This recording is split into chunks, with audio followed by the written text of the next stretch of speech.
Okay, guys, we are live. It's 10 o'clock. My name is Charles Sterling, and as typical, good morning, good evening, or good afternoon. And for Reza's case, very, very early morning because he is calling in from New Zealand, where he just finished the Dfinity conference. I heard that it went great. It was awesome. Reza, before you actually are starting, why don't we actually verify, since you were actually already sharing, I should have actually told you to stop sharing. Why don't we actually check with the Peanut Gallery that they can actually see the words or see your screen? And you see Reza. A lot of people are doing shout outs for you. So Mark is going out and saying hello. Ashok is saying hello. Edwin is saying hello. Palvik. So, but anyways, we want to make sure they can see the screens. And while we're actually verifying that, why don't you tell us a little bit about Dfinity and tell us what you're going to cover today with us?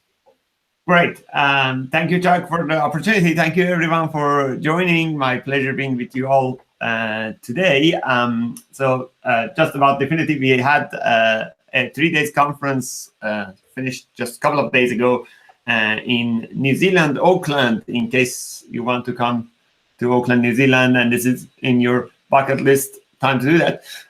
We are going to have it next year in February as well, 2019. We had really good crowd here. We had Siva and Sergey from Power BI team coming down from Redmond. It was really great event, 40 speakers, 55 sessions. We had over 200 attendees in the conference. Everyone loved the content.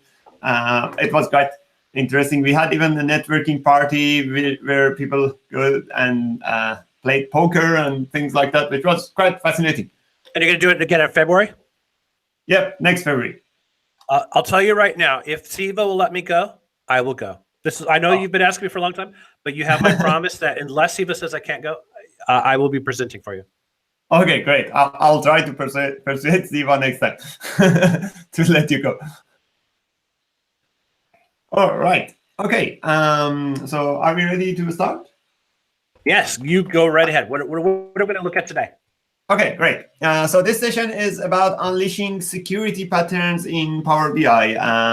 Before I explain what the session is, let me explain who am I first. I'm Reza Rad, Microsoft Data Platform MVP. Used to be SQL Server MVP for some years. Then now it's like basically Power BI MVP. Doing Power BI morning, afternoon, lunch, evening, night, all the time.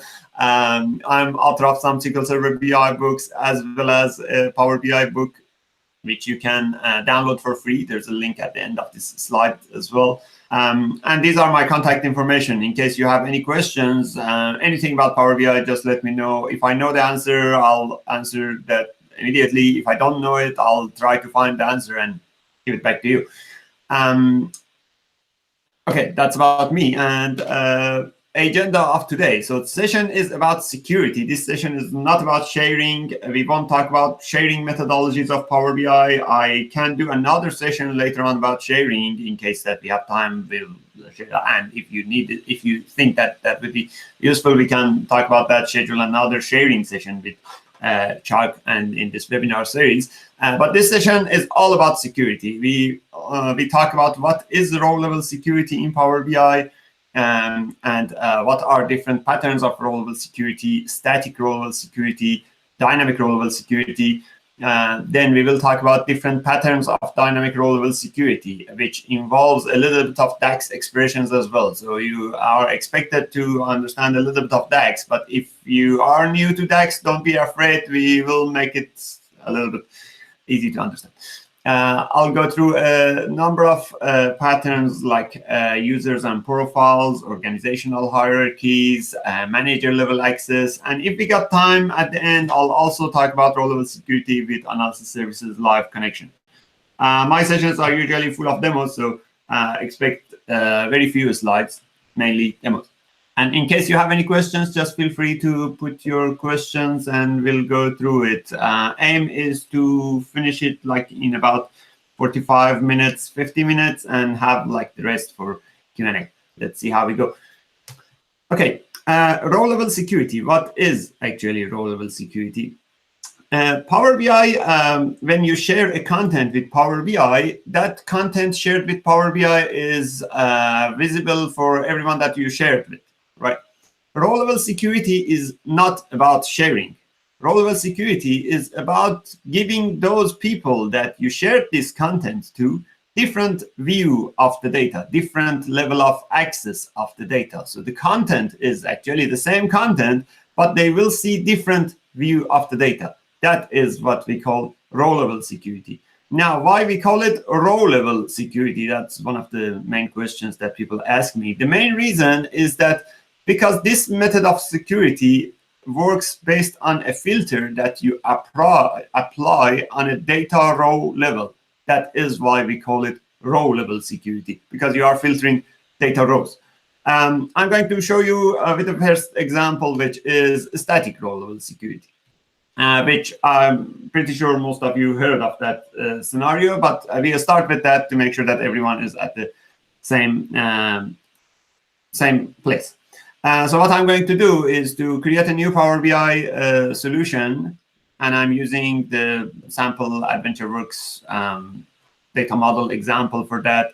And I want to create different roles that has different access to different parts of data. We have sales information for United States, sales information for Europe countries, and we want different people to have access to different part of it. So I connect to my data source.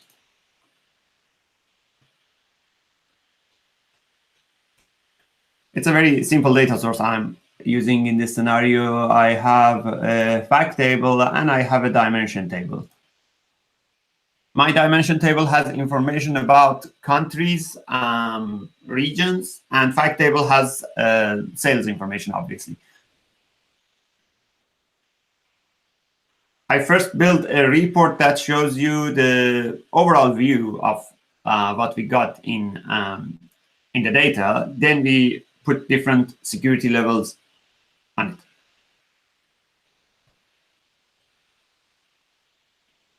Okay, so I'm creating a chart here with sales amount and with country. I make it bigger. Okay, so here you can see I have sales for different countries, sales for United States, Australia, United Kingdom, Germany, France, and Canada. I also put a card visual here, which shows me the sales amount, total sales amount. Okay, very simple report. Total sales and sales by each country. Now, if I save this report and publish it and share it with someone else in my company, that person will see everything from this report, will see all of the sales in different countries. RowLevel Security is all about giving different views. I want to have this report to be just one single report. When I share it with others, I want, for example, United States sales manager to see sales of United States only. Sales manager of Germany to see only sales of Germany. Every group of people to see their own part of data. That is what we call RowLevel Security. Now, if I go to the data tab, and you can see I have two tables. One of them is fact, sales territory. Relationship between these two tables is obviously from dimension table to the fact table. And let me just bring my zooming in tool. And for those of you who know what the relationship in Power BI is, the relationship direction means that I can filter data all the way from dimension table to the fact table. So that means if I filter something in the dimension table, as a result, fact table will be filtered. So basically, if I filter the country field in the dimension table, as a result, my fact table will show sales information of that particular country only. So then it means that all I need to do is to put a filter on country column of the DIM sales territory table. I'll go to that data tab to show it to you. This is DIM sales territory, and you can see sales territory country value here. So I need to put filter in order to filter, for example, records for United States or a record for Germany or for Australia. This is why we call it row level security, because we are applying this filtering in a row level. To apply this security, you just basically go to the modeling tab in Power BI. There is a security section, and in that security section, you manage roles. I click on manage roles. As you can see, there is no role at the moment. I click on create. I would call this United States Sales Manager. I will see all tables here, and I add a filter on dim sales territory on country to be equal to a value. This text written here is in DAX expression, but very simple DAX expression. The field is equal to a value. And what I'm going to do is to change the value to be United States, because United States, our values are of my data table. Checkbox, that's correct. Now I'm creating another role this time, let's say for Germany, Sales Manager. Same thing, this time it would be, value would be Germany. Everything else is exactly the same, Germany. Everything else is exactly the same. So I have two roles, basically. The first role is sales of United States. The filter is country to be United States. The second role is country to be Germany. Very simple. I'm going to save it. Role is saved. Nothing changed here. If I go back to the report, nothing changed in the report. Report is exactly the same still, but we can test it. We can test it to see how it will look like. To test the report, you have to go to the modeling tab, same security section, but this time view as role. And when you do that, you have the option to choose the role that you want. I choose United States Sales Manager. Then I can see only sales of United States, which is $9 million in total, and only one column here. If I change it to be Germany Sales Manager, I see only Germany, which is $2.89 million. And you may have some situation that someone has both roles. In that case, Germany and United States together will be visible for that role. So that's basically for testing it. It is not the way that users will access it. This is just to test how users will see it. Now, where you assign users to these roles, assigning users to these roles is happening in Power BI website, because Power BI Desktop has no understanding of sharing mechanism. So you have to do that in Power BI website. So what I'm going to do is to stop this view as role and save this report. I'm going to save it my desktop as RLS 2018-02-16. It is 16 in my time. In most of you, it might be 15 still, but 16 in my time. So I'm going to save it and then publish it to my workspace.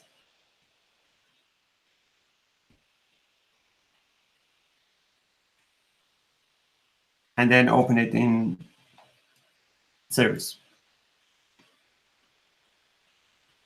The person who creates the report is content owner or report owner. Content owner or report owner has full access, full right access on the report. I am the owner of this report. I will see everything, regardless of whatever RowLevel security is applied. I will always see everything because I am the content owner. But I can define security for others. For doing that, I have to do that in the data set level. This is the report. I have to go to the data set. One easy way to go to data set from report is with this option, view related. When you click on view related, you will see data set here. Then you can go to the more options of that. And one of these options is security. More options, security. That basically brings you to where you have defined your roles. As you can see, I have two roles. Exactly the same roles that I have defined.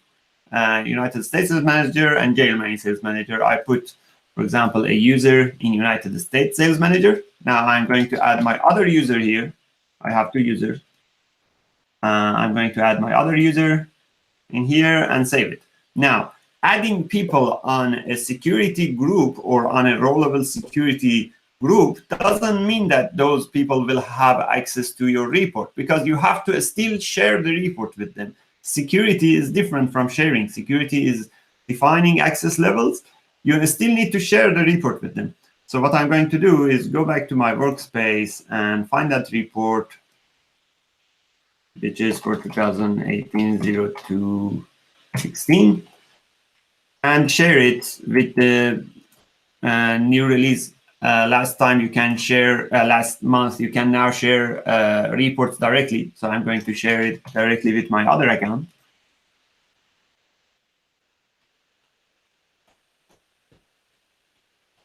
And I'm going to open it in another browser with my other account to just show you how does it look like. The other account, when open this report or dashboard or whatever it is, will only see the data that is authorized for that account. That is basically how RowLevel Security will work. So I opened Power BI with my other account. I go to share with me. This is the report that I just shared right now. And you can see this report only show me United States, and the sales is $9 million because this user is added to the list of United States. And if the person who managed the security for this add that user, if I go to the security and add the same user on Germany now,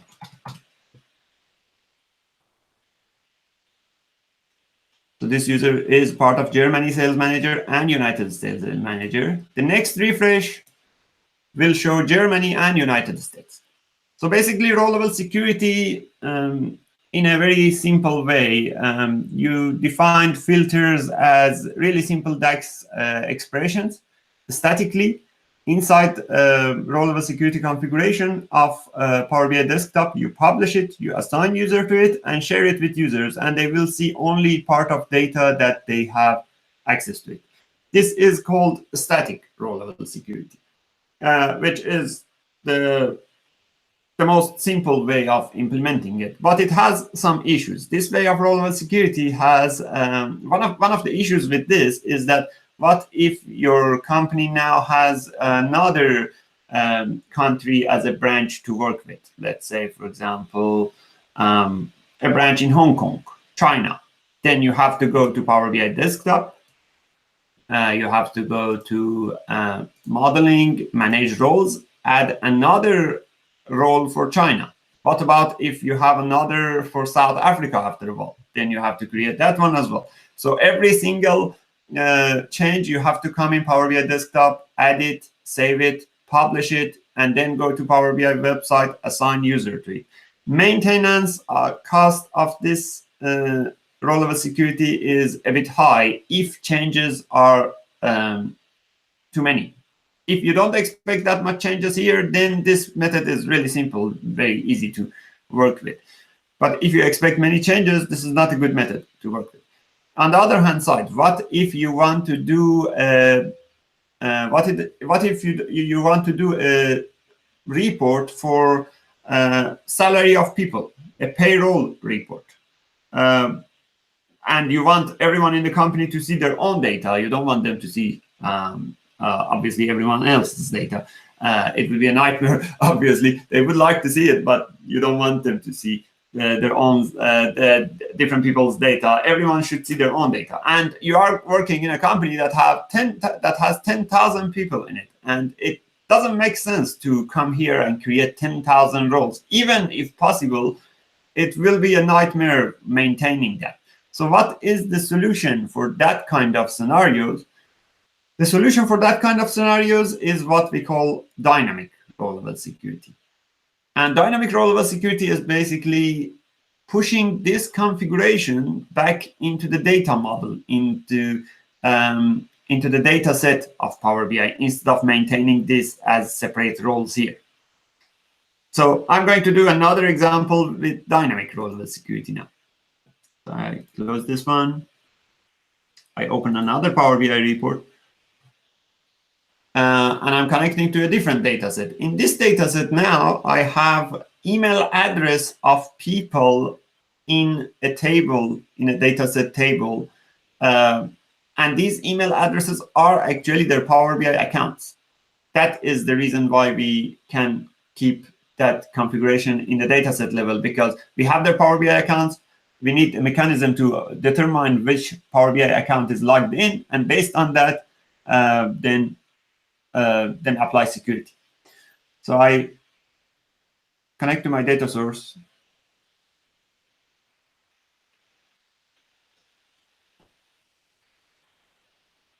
These are my data source. I have a sales rep table and a sales transaction table. I'll load them in Power BI and I show you what is the data in those tables. Very simple scenario. Let's say a user table, a fact table, or a sales rep table and fact table.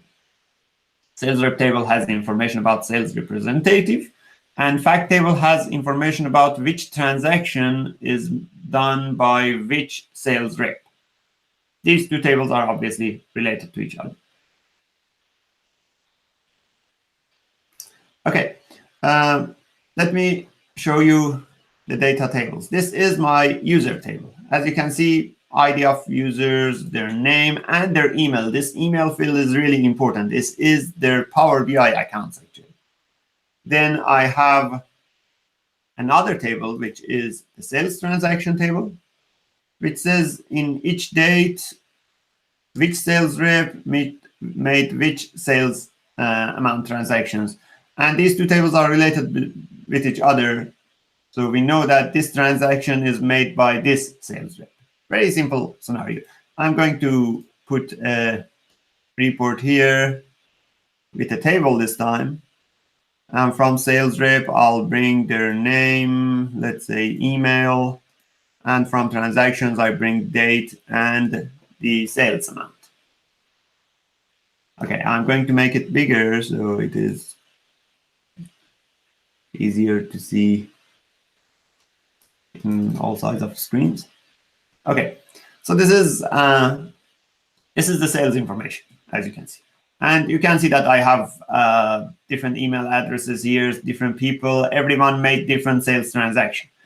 What we want in this scenario is everyone to have access to their own transaction information. When I log in, when Reza log in, only see two transactions because these two transactions is only for Reza. Layla logs in, only Layla should see her own transaction, and Jack should see his own transaction. So how we are going to do that? We are not going to do that with static RowLevel security. We are going to use a function in DAX called user principal name. There are two functions that can be useful for this, user name and user principal name. Their difference mainly is that user principal name gives you better result in testing. They both work the same in Power BI website, but in Power BI desktop, they work a little bit differently. So for testing, user principal name works a little bit better. What I'm going to do is to just show you how does it work. I'll create a new measure. I call it user. And I use user principal name function here. Okay. Sorry, not user relationship, user principal name. Okay, user principal name function will give me the username of the user logged into the system. I put a card visual here, and you can see this determines that which user logged in. This is my user, obviously. So I have a method to determine which user logged in. This is my user. And then all I need to do is to filter the sales rep table for those records that their email account is matching to this value. That's how we apply dynamic RowLevel security. I go to the modeling, manage roles, and I create just one role. With dynamic RowLevel security, you basically, in most of the cases, need just one role. Everything can propagate through that single role. I call it user. In sales rep, I add a filter on email field. Now, instead of email to be equal to value, I remove that area and I just put user principal name. I could use the measure that I've created, but measure was just to show you how it works. Basically, you don't need to create measures separately. You just can directly write user principal name here because it's all DAX expression. And then checkbox, save. Now I'm going to test it. Then I go to view as roles and I select user. I see only my own user here, data. And others will see their own user data. Again, you need to save it, publish it, give access to users for this role, and then share it with them. But basically, this is the way that they will have access to their own data with just one single role, and that role has this expression in it, which is user principal name. Now, this is dynamic role-level security. You need to put a little bit more time in preparing your data set to be ready for this, having email address of all people, things like that. Sometimes people ask me how we can get email address of all people. Actually, Power Query can help. Power Query can connect to Exchange, can connect to Outlook, can connect to many data sources, and you can actually grab email addresses of people, their names, and information like that from there, in case you want to. And there are some other ways to grab these information as well. Okay, so this is dynamic role-level security, but I would say this is basic dynamic role-level security, because dynamic role-level security can have different patterns in it. Okay. So let me talk about patterns of dynamic role-level security. And there are many patterns that you can talk about. Today, I'm going to talk about these 3 patterns. See how much we can get to. So first, I'm going to talk about manager level access, then users and profiles, and finally, organizational hierarchy. Manager level access is a little bit different from this one that we have right now. In this current one, everyone will see their own data.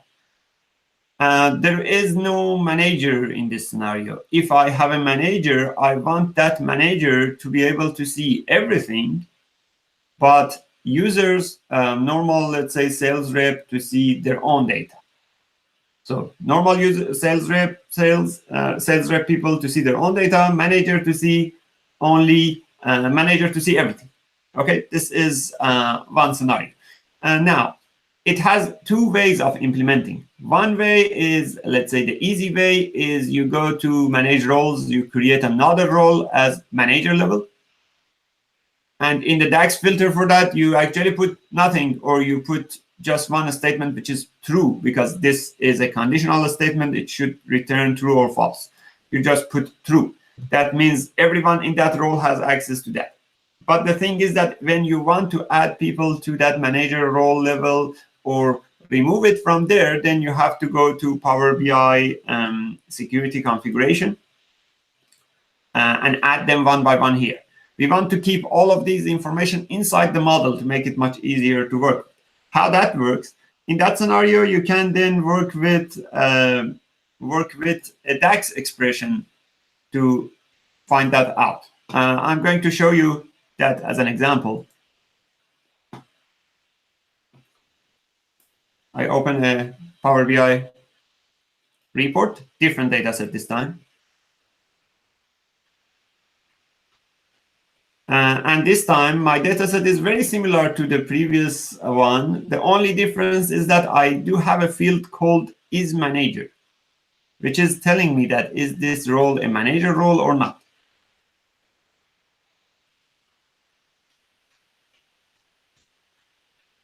And based on that, then I put the security filtering on it.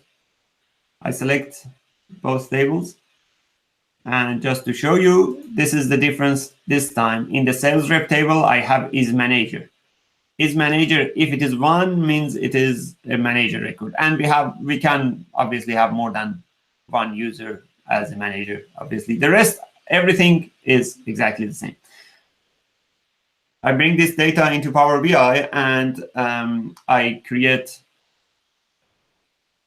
the result table.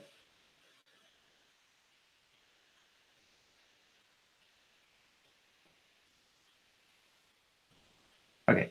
My table has sales manager's name. There is manager information, the date of transaction, and the sales amount all together. And I make the table a bit bigger. Okay, so these are information.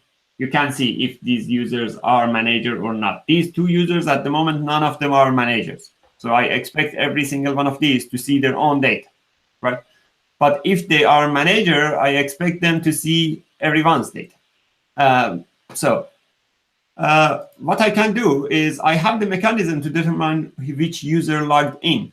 But based on the login information of user, I have to determine, is this user a manager or not? These are all DAGs. When we talk about row-level security patterns, especially dynamic row-level security patterns in DAGs and in Power BI, your ability to write DAGs is very important.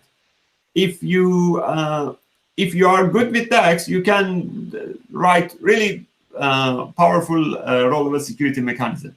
So in this scenario, we want to write a DAGs expression that is able to determine, is the user who logged in is a manager or not.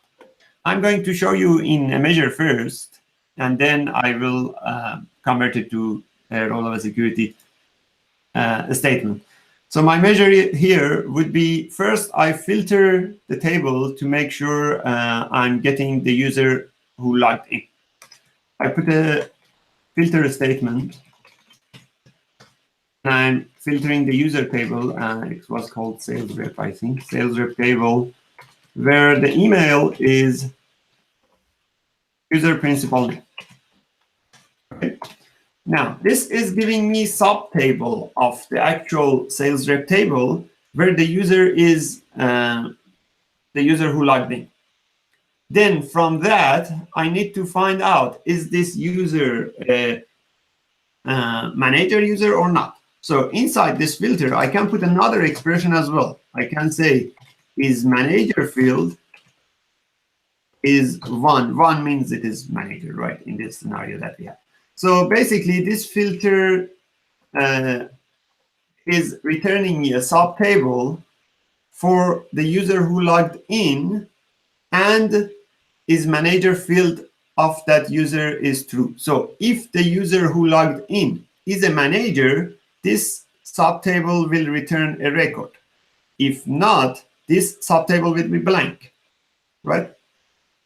Now, I cannot show you the result of this in a measure, because this you cannot have a filter as a result of a measure. When I press enter, you can see it says this should have a scalar value. So I cannot show it to you, but I can show it to you in this way. Filter returns a sub-table. I can show you the count rows of that table. So that's all, this entire filter acts like my my sub-table. Count rows of that. If the count rows is 1, means the user logged in is manager. If the count rows is blank or 0, means it is not a manager. That's basically how we determine. We found out that this is a manager or not. Now, this is enough information for us to put the row-level security information. So we need to wrap this inside an if statement. I'll go to the modeling, manage roles, and I create the role in this way. I would say the role name, let's say, is user. We just need, again, 1 role. And I put it in this way. If. Now, if the count rows, I just copied the whole thing here. If count rows of all of these things is equal to 1, then this role is manager. If it is manager, return true. Remember, your row-level security expression should be a conditional, and if it returns true, that means it will see everything. If it returns a filter criteria, then that will see that filter criteria. So true means that this is manager, will see everything. What if it is not manager? If it is not manager, I want this section to repeat. I want actually that user to see his own data, similar to the previous example.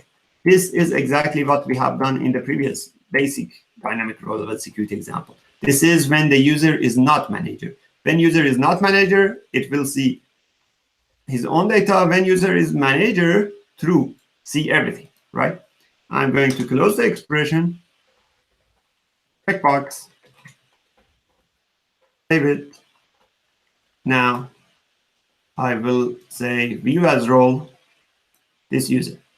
Now, this Reza is not manager in this dataset right now. So if I click on OK, we'll see only his own data. But now what I'm going to do is I'm going to make this user a manager. In the Excel source of this, I'm going to change his manager field. I'm going to make Reza manager. This is how easy I become a manager. I make Reza manager, and then I do the refresh. Now you can see, I can see everything because this role is a manager role. So that's basically how you apply security patterns of a manager level access. I just bring it one more time, explain it briefly one more time. We have applied a filter to determine is this user who logged in manager or not. If it is manager, then count rows of that subtable will be 1. And if it is 1, this user will see everything. Otherwise, this user will see only his or her own data. Okay? So you can see with fairly, not a complex, but let's say fairly simple DAX expression, you can actually make your row-level security very powerful. This was the first pattern I wanted to show you. The second pattern I want to show you is when you have users and profiles. So I'll talk about all of these patterns, and then we go to questions. I'm going to close this one, create a new one. Now, in this one, we have different scenario. We have users table, we have sales table, but we have 2 other tables as well. This is a scenario that happens quite often. You have users and you have profiles. For example, one profile is sales manager of California, but you don't have only one person as the sales manager of California. You have multiple people as the sales manager of California. Let me grab those information and show it to you. How does it look like?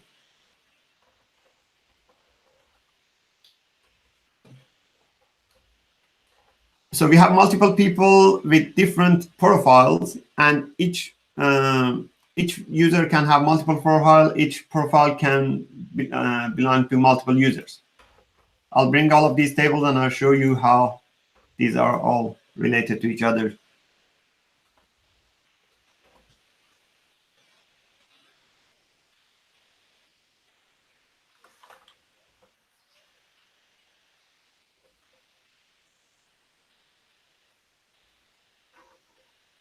Okay, my machine is a bit old. Bear with me. Hopefully, next MVP Summit, I get a new Surface laptop. Okay, right. So to the relationship tab, because I think I need to make some changes in this relationship. Okay, I have a user table. User table should not be the center. This is not correct. So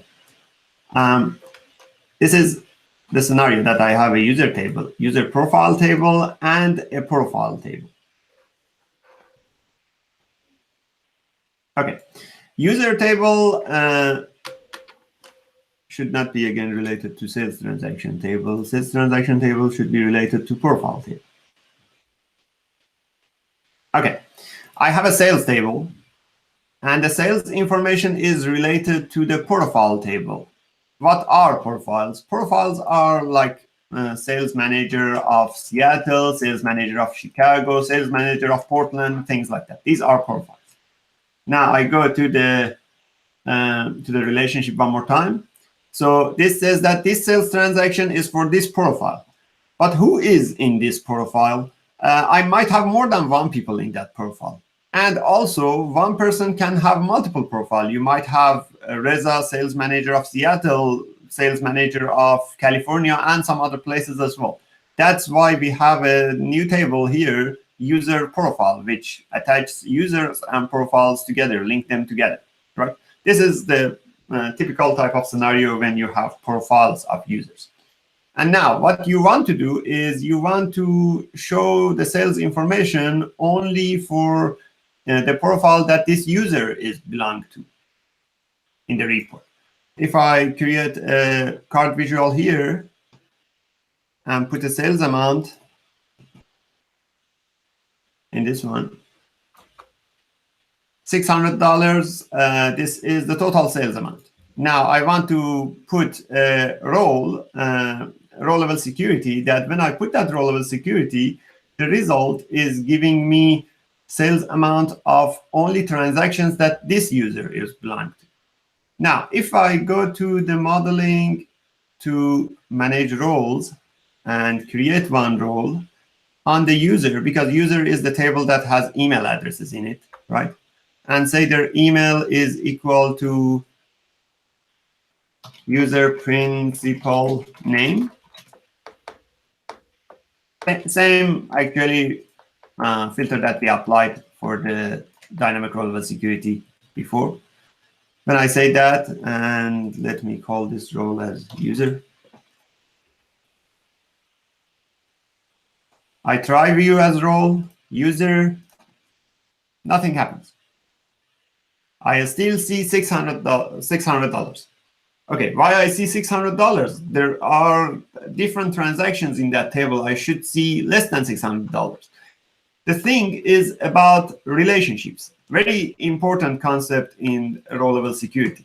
And it is about the direction of relationship. If you look at every single relationship here, we have a direction on that relationship. That direction basically is saying that what is the way that filter propagates in this scenario. At the moment, filter propagates from user table to user profile table because the direction of relationship is saying that. So when I say user name is user principal name, let's say user is Reza, Reza will propagate to here. So then user profile will also have records for Reza. Then this should also go all the way to sales table so I have the fully result, right?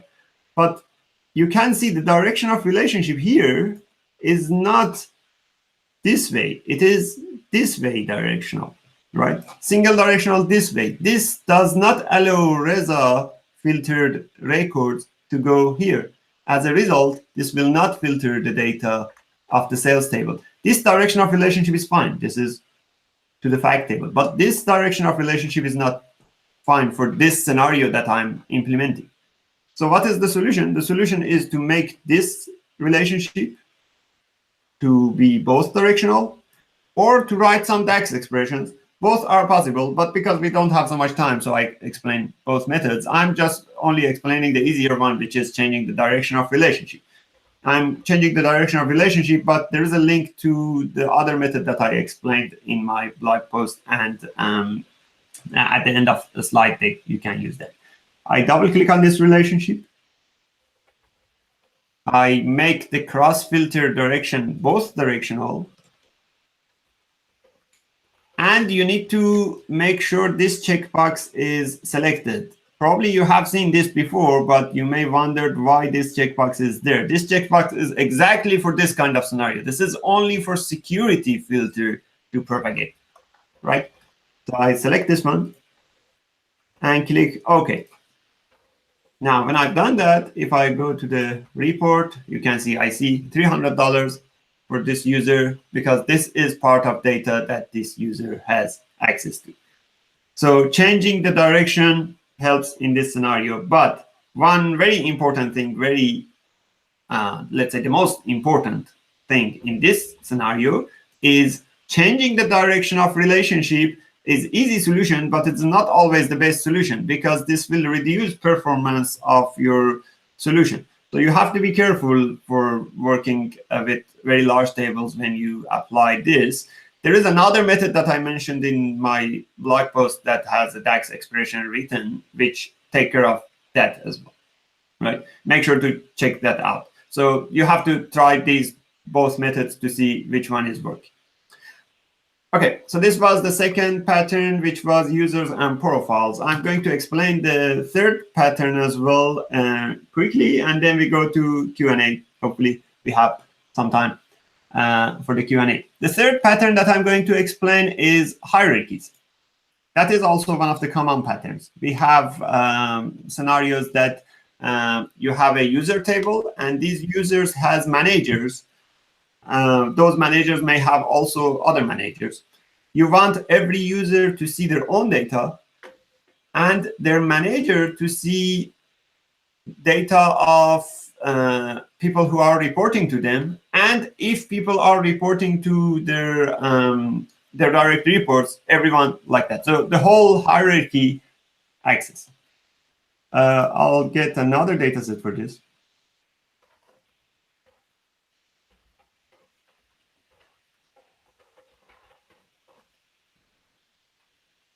And I have two tables, user table and sales table.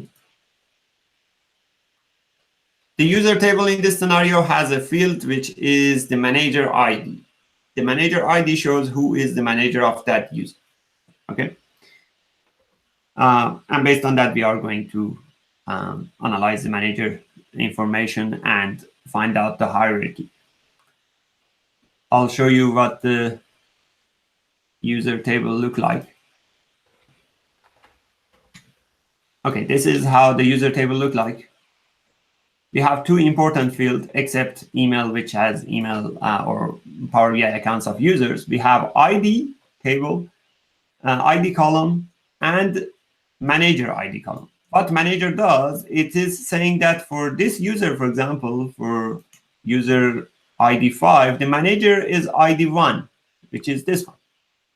Or for user which is Lindsay row 8, the manager is 5, right? So based on this, you can then find out what is the hierarchy of users. Same thing, RowLevel Security, dynamic RowLevel Security, your best friend is DAX. Talking about dynamic RowLevel Security, you should be good with DAX to be able to apply good dynamic RowLevel Security scenario. We have a set of DAX functions called path functions, which are really helpful for this scenario. I'm going to show you how it works. I'll create a new column in this table. I would call it path. And basically, I use the function called path. As you can see, it has variety. Path contains item, path item reverse, path length. I'm going to use path. And in this one, obviously, I just need two columns, the ID column and the manager ID column. This is doing the whole magic. You can see now this has the entire hierarchy. So this says that this user is user ID 8, manager of that is user ID 5, manager of that is user ID 1. Or this is user ID 7, manager of that is user ID 2. Basically, very useful way of finding about the entire hierarchy. Now, I'm going to also show you that hierarchy so you understand how this works. I'm going to create a new column just for every level, level 1. Path item is a function that you can use to go to every level. You need the path column for it. And you need to say which position. So these are positions of every path item. Position 1. And then the output type. Do you want the output as a text or as a number? I want as a number because I want to look it up somewhere. This is giving me the manager level 1, but the ID of manager level 1, not the name of manager level 1. If in case I want to show you the name of manager level 1, I can do it in this way. I can use the lookup value and show the name lookup in ID, and path item can be my input. That basically gives me the level 1 manager name. I'll copy that, create a new column for level 2. All I need to do is to change that to level 2 and the position to get position 2. I'll do another column for level 3. As I said, this is not necessary for RowLevel Security. This is just to show you how this hierarchy at the moment is. I want to put a hierarchy slicer there to show it to you. Okay, I have these 3 levels. I just create a hierarchy of these to show it to you. In the report, one of the actually visuals you can use for hierarchies is called hierarchy slicer. It's a slicer. It's not, let's say, a chart, but at least good for this example to show you how the hierarchy looks like. Okay, I added it here. This is my hierarchy slicer. I put it here, and this will show me different levels of hierarchy. So here you can see all different levels. Now, okay, this is about the hierarchy, showing the hierarchy, but how the security in hierarchy works. Similar to all of those path functions you have seen, we have another function which is called path contains.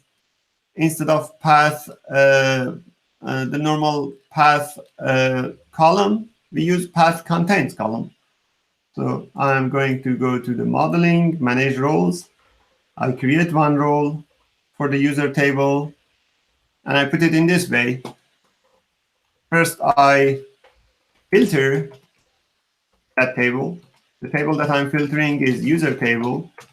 And I'm saying those that their email is equal to user principal name function. It is better to write all of these in measure, then bring it here, because then you can validate it much easier. But because we don't have so much time, I'll do everything here. Okay, from this, I would get their ID. I need their ID to be able to find their ID in the path. One way to get their ID is using a function like maxx. Maxx from this table. And what I'm going to get is their ID. This will give me their ID, and then I have to just check is their ID contained something or not. So I would use path contains. Let me zoom in case we don't see. Path contains of the path column. Its ID.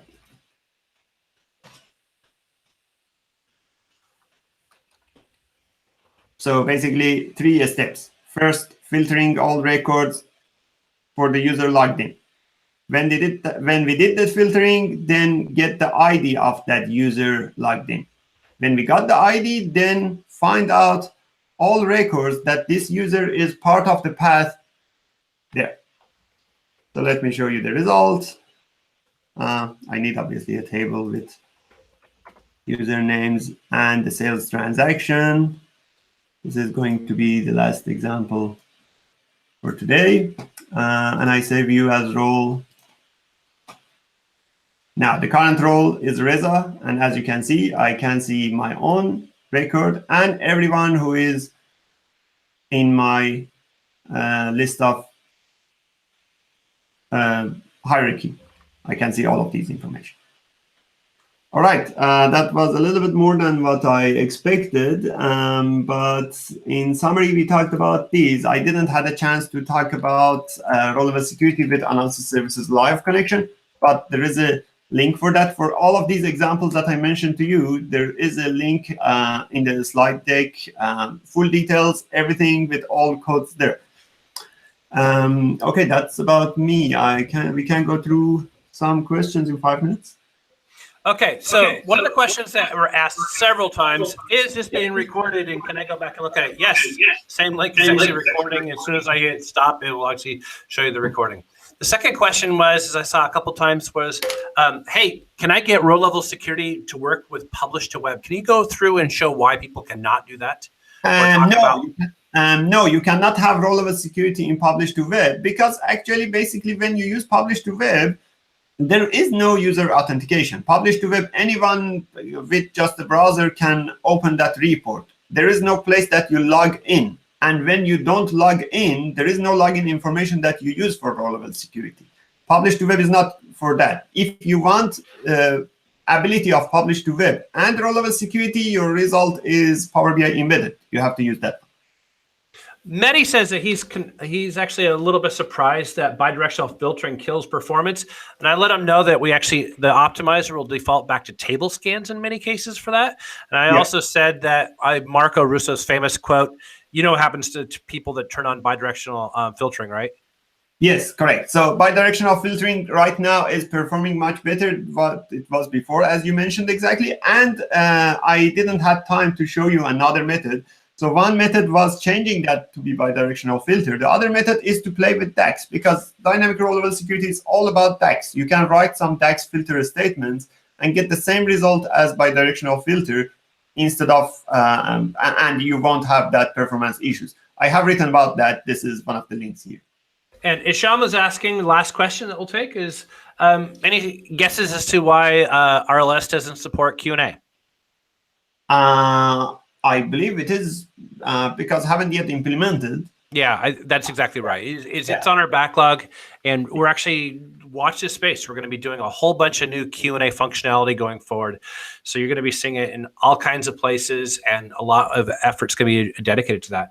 So Reza, I really, really, really hope that the visa works out for you, and I get to see you and Layla in a couple of weeks. If not, oh, you're going to be there. It's just Layla that I may miss.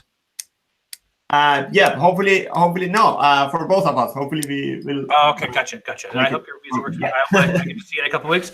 Otherwise, there were so many people in the chat window that were going out and singing your accolades. I mean, again, applauses after applauses after applauses. So great, amazing session. I'm going to make sure to refer everybody to it. It looks like our higher water mark was about 250 people at one point. So a bunch of people were looking at it live, and of course, it is recorded. So Reza, thank you very much, and you have a great morning, and thank you for waking up so early for us. Thank you for the opportunity. Thank you everyone for joining this session. I hope you all enjoyed it. Let me know about your comments. You all have my email address. Let me know if you have any questions. Thank you.